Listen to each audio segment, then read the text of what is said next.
কাৰণ হেণ্ডকাপ লগোৱা মানুহজন পুখুৰীত জাপ দি পলাব নোৱাৰে মই তেনেকুৱাই ভাবোঁ প্লেন কৰি মৰা হৈছে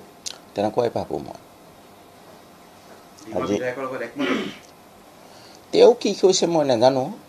মোৰ মনোভাৱ সেইটোৱে তেওঁক হত্যা কৰা হৈছে এনকাউণ্টাৰ কৰা হৈছে আৰু যিসকল মিয়া জনগোষ্ঠীৰ লোক উজনি অসমত কাম কৰি আছিলে অত্যাচাৰিত হৈছে তেওঁলোকৰ প্ৰতি আহ্বান জনাম যে ব্ৰাদাৰ আপোনালোকে নিজা নিজা ঘৰলৈ গুচি আহক তাত ব্যৱসায় বাণিজ্য কৰক নাইবা যদি বাহিৰত কাম কৰিবলৈ যাবই লাগে তেতিয়াহ'লে আমাৰ South Indian state Kerala Karnataka Tamil Nadu Telangana আদিলৈ যাওক তাত এই হিন্দুত্ববাদীৰ প্ৰভাৱটো যথেষ্ট কম বিজেপি চৰকাৰৰ জনসমৰ্থন হেৰুৱাই আৰু সকলো দিশতে তেওঁলোকৰ যি ব্যৰ্থতা বিশেষকৈ আদানীৰ স্মাৰ্ট মিটাৰৰ লুণ্ঠন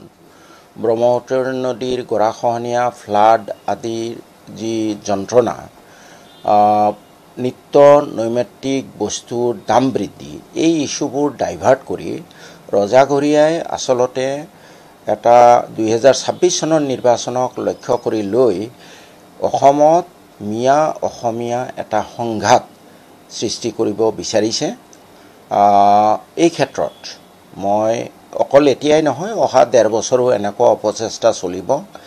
এই ক্ষেত্ৰত মই মিয়া জনগোষ্ঠীৰ ভাইসকলক সংগঠনসমূহক অনুৰোধ জনাম যে আপোনালোকে সংযমী হওক সাৱধান হওক এই ৰাজনৈতিক চক্ৰান্তটো অনুধাৱন কৰক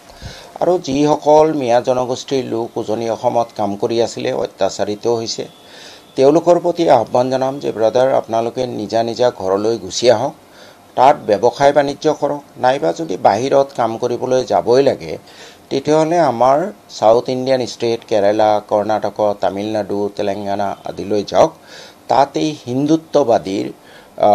প্ৰভাৱটো যথেষ্ট কম নাইবা আপোনালোকে যদি শ্ৰমৰ সদায় মূল্য আছে আপোনালোকে ভাৰতৰ বাহিৰলৈ ইংলেণ্ড আমেৰিকা জাপান ৰাছিয়া মালদ্বীপ আদিলৈ যাওক সংঘাতটো যিমান পাৰে এৰাই চলক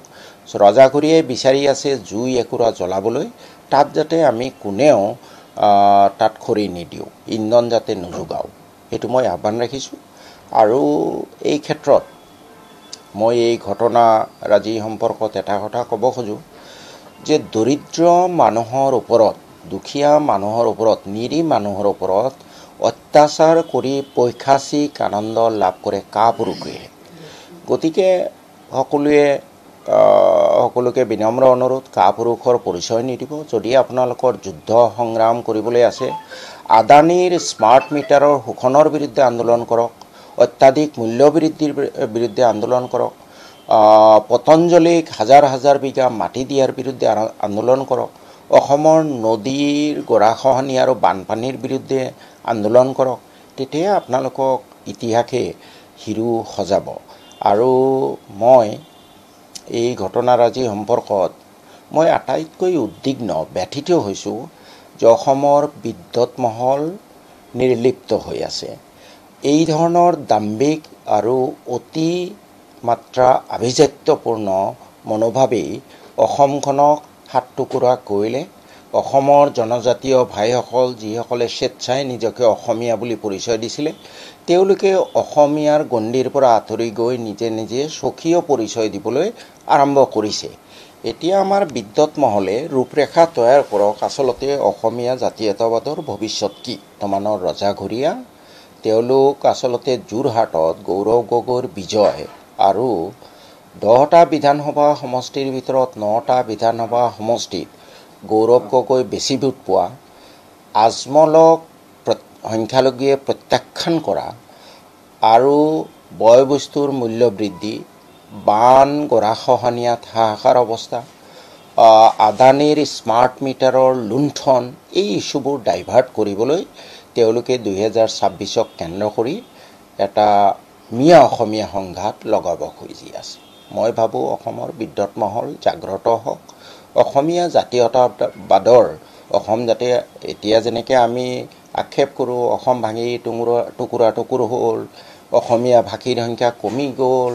ভৱিষ্যতে যাতে আৰু এই ধৰণৰ পৰিস্থিতিৰ সৃষ্টি নহয় তাৰ কাৰণে বিদ্যুৎ মহলে উচিত সিদ্ধান্ত লওক কাৰণ হেণ্ডকাপ লগোৱা মানুহজন পুখুৰীত জাপ দি পলাব নোৱাৰে মই তেনেকুৱাই ভাবোঁ প্লেন কৰি মৰা হৈছে তেনেকুৱাই ভাবোঁ মই আজি বিধায়কৰ লগত একমত তেওঁ কি কৈছে মই নাজানো মোৰ মনোভাৱ সেইটোৱে তেওঁক হত্যা কৰা হৈছে এনকাউণ্টাৰ কৰা হৈছে আজি বিশ্বজিৎ পূজাৰীত তেওঁতো নাবালিকা ছোৱালী এজনীক টিউশ্যন কৰা ছোৱালীজনীক ধৰ্ষণ কৰি পেলাই অন্তঃহত্যা কৰিলে কাৰ্বি আংলঙৰ কোনোবা এজন পূজাৰীয়ে ধৰ্ষণ কাণ্ডত জড়িত তেনেকৈ আমাৰ কোনোবা বড়ো ভাইও জড়িত গতিকে বাছি বাছি দিঙত এই মানুহজনক হত্যা কৰা ঘটনাটো এনকাউণ্টাৰ বুলিয়ে ভাবোঁ বিধানসভাৰ প্ৰথম দিনাখন বা তাৰ আগৰ পৰাই অসমৰ জনসমাজত এই যে স্মাৰ্ট মিটাৰৰ লুণ্ঠন এইটোলৈ যথেষ্ট প্ৰতিক্ৰিয়া হৈছিলে বিধানসভাৰ প্ৰথম দিনাখনো যথেষ্ট প্ৰতিবাদ হৈছিলে তাৰোপৰি হিমন্ত বিশ্ব শৰ্মাই নিত্য নতুন ইছ্যু বিচাৰি